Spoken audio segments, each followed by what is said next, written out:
7 تا گناه های نابود کننده و مهلکه. در گناه های کبیره معروف به السبع الموبقات. اتقوا السبع الموبقات. اولش شرکه، دومش سحره، سومش قتله، چهارمش تولی یوم الزحفه. تولی یوم الزحف یعنی چی؟ یعنی وقتی روبروی دشمن و کفار قرار گرفتید صحنه خالی بکنید، پشت بکنید. این از گناه هایی است که اصلا زنا جزوش نیست. زنا جزو این 7 تا نیست. اینا دیگه چیه؟ شراب جزوش نیست، تو این 7 تا نیست. اما اگر که خداوند آزمایشت کرد و خدایا استقامت نصیب بفرما، صبر نصیب بفرما، خدایا خاتمه به خیری تو این مصیبت نصیب بفرما، خدایا توفیقم بده تو کاری و رفتاری و برخوردی و حرفی که شایسته یک بندی که ربشو شناخته دچار یک برخورد نادرست، حرف نادرست بشم، خدایا کمکم کن که برخوردم تو برخورد با مصیبت برخورد صحیحی باشد. ولنبلونکم بشیء. پس آزمایش از جانب خداست. حالا که خدا خواسته ما رو آزمایش بکنه، از خود خداوند یه چیز دیگه بطلبیم.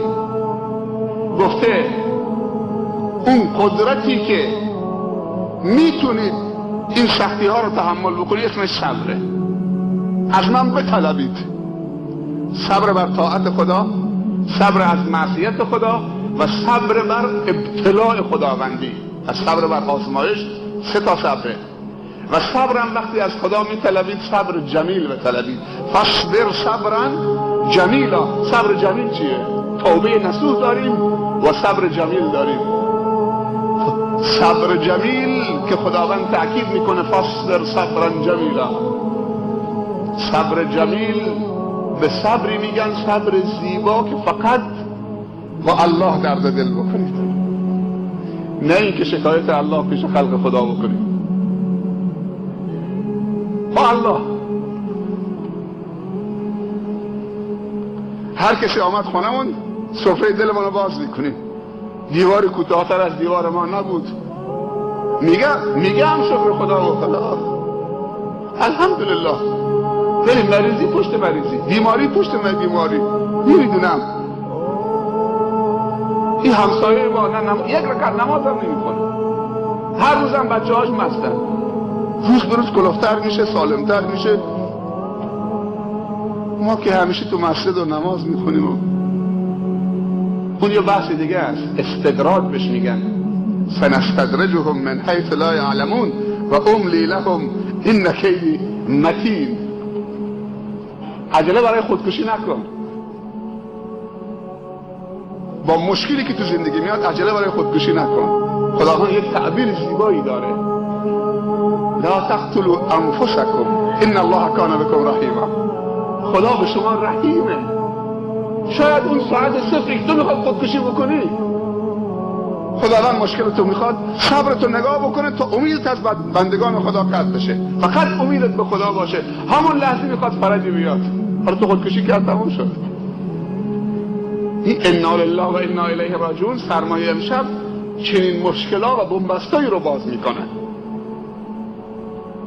همون لحظه‌ای که فکر میکنید به بنبست رسیدید فقط تنها راه خودکشیه، حلق‌آویز کردن یا سم خوردنه.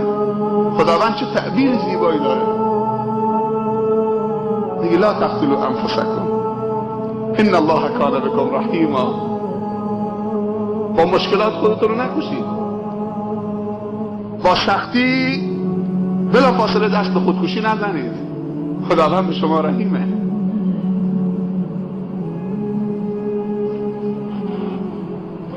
ولنبلونکم بشیء من الخوف والجوع ونقص من الاموال والانفس والثمرات.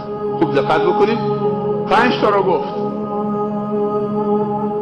بعد از این 5 تا میگه و بشر الصابرین.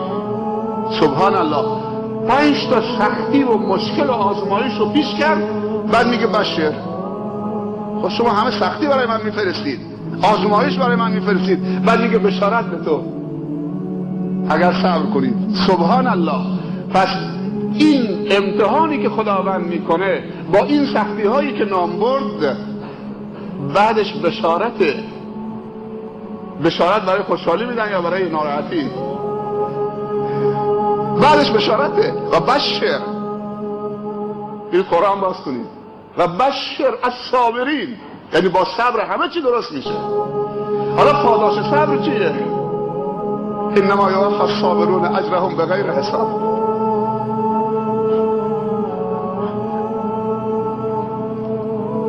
یکی از افراد منحصر به فردی که خداوند میگه به غیر حساب بهش اجر و پاداش میدم، صابرینن.